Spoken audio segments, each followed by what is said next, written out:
Okay, so you sent us this Larken Rose piece. Yeah. The war on drugs is a war on you. Right. And right away, it's not just like, oh, is this drug policy good or bad? It's like, whoa, what is power? Yeah. What is control? Yeah. How does this work? Exactly. And, you sent this in wanting to understand, like, the deeper arguments here. So that's what we're going to do. Yeah. We're going to, like, unpack his core thesis and how he gets there. Absolutely. Yeah. So as you get into this, Yeah. it becomes clear Yeah. Rose isn't just debating, like, Uh-huh. is this a good law or bad law? Yeah, is this effective or not? He's using drugs Right. as a lens to examine how state power functions, Yeah. how it grows, and crucially, what stories Oh, yeah. does it tell itself to justify that?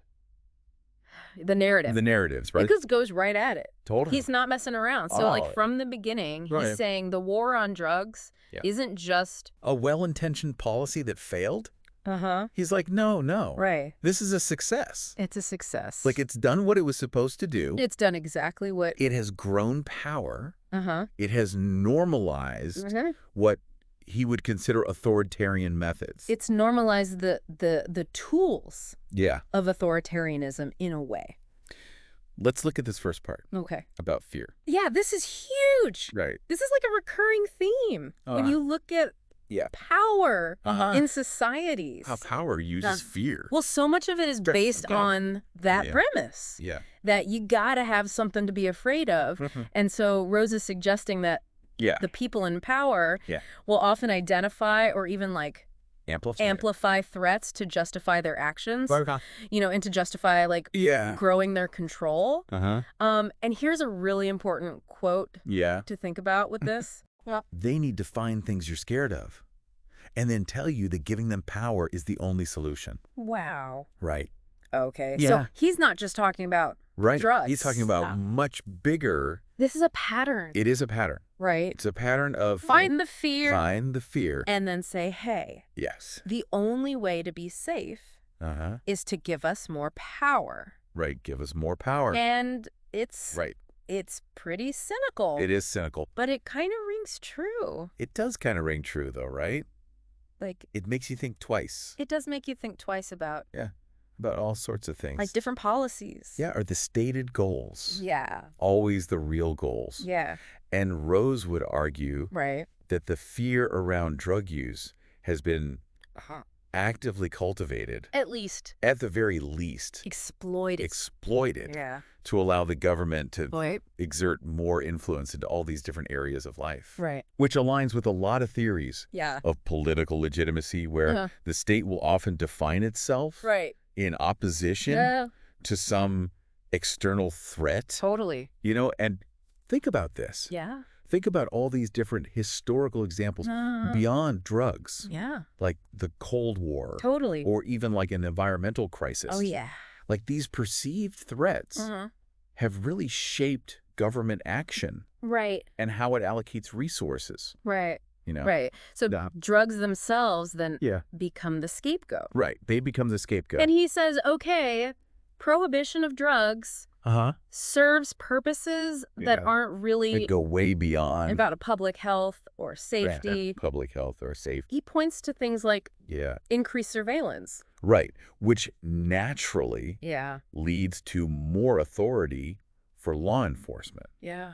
For intelligence agencies to monitor and collect information. Right. And then asset seizure. Right. Which, as he points out, can be a pretty big revenue stream. Oh, yeah. For the state. Yeah. Often with like fewer legal protections. Less oversight for individuals. Less due process. Yeah. And then just like curtailment of civil liberties. Civil liberties. In general, right. So like increased border checks or, no-knock warrants. No-knock warrants. All justified. All justified. In the name of... stopping drug trafficking. Right. And he doesn't stop there. No. He says it's also about creating this enemy. It's about creating an enemy that the government can then protect you from us versus them. The classic us versus them. Right. And to really illustrate this, he uses the comparison of alcohol prohibition. Right. Which is a really fascinating historical point. He says when alcohol was prohibited, It didn't stop people from drinking. It did not. It just empowered organized crime, made violence way worse, and there was corruption everywhere in law enforcement. Right. So if we think about that in the context of the war on drugs. Of the current war on drugs. It really raises the question of like...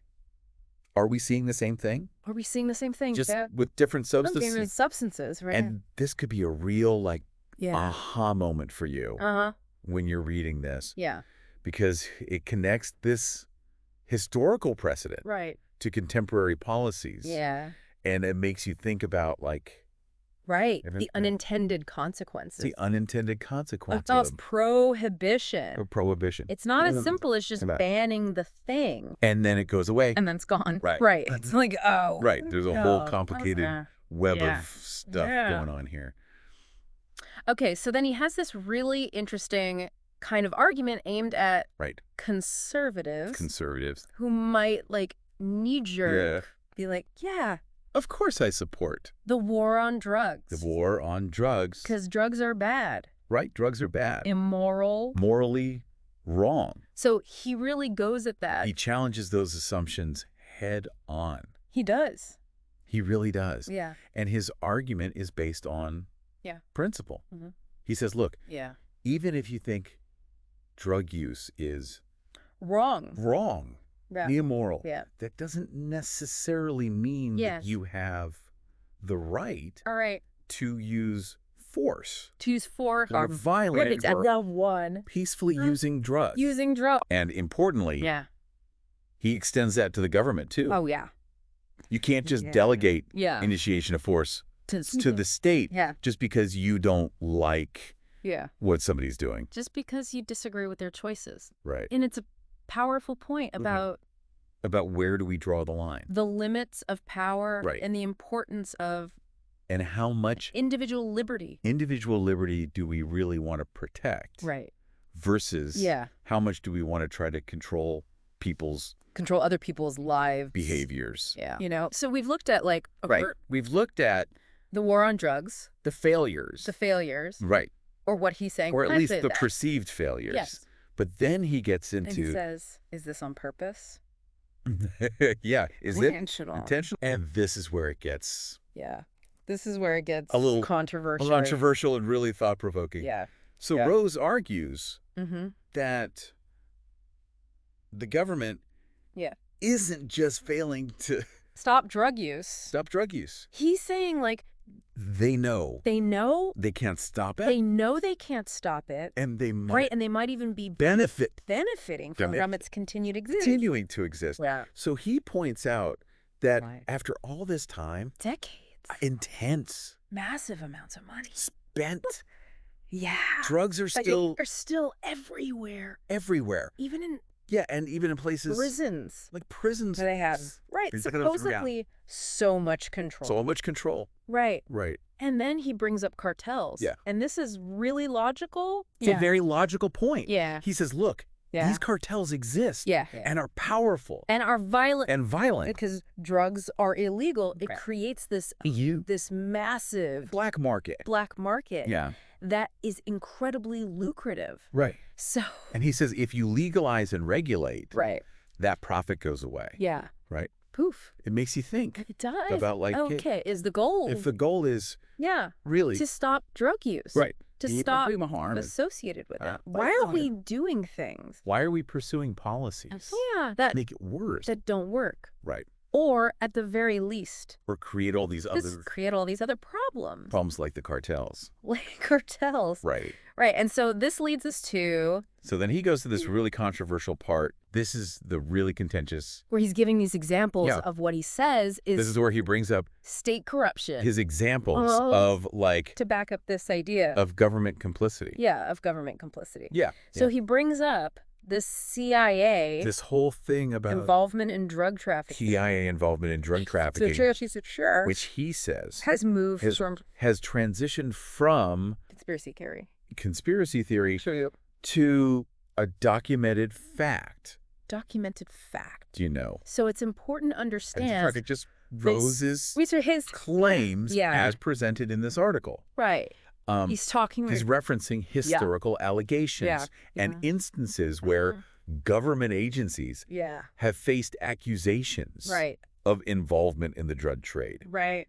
You know, directly or indirectly. Directly or indirectly. And when he says documented, you know, he's presumably talking about reports and investigations that have looked into this. That have explored this. Over time.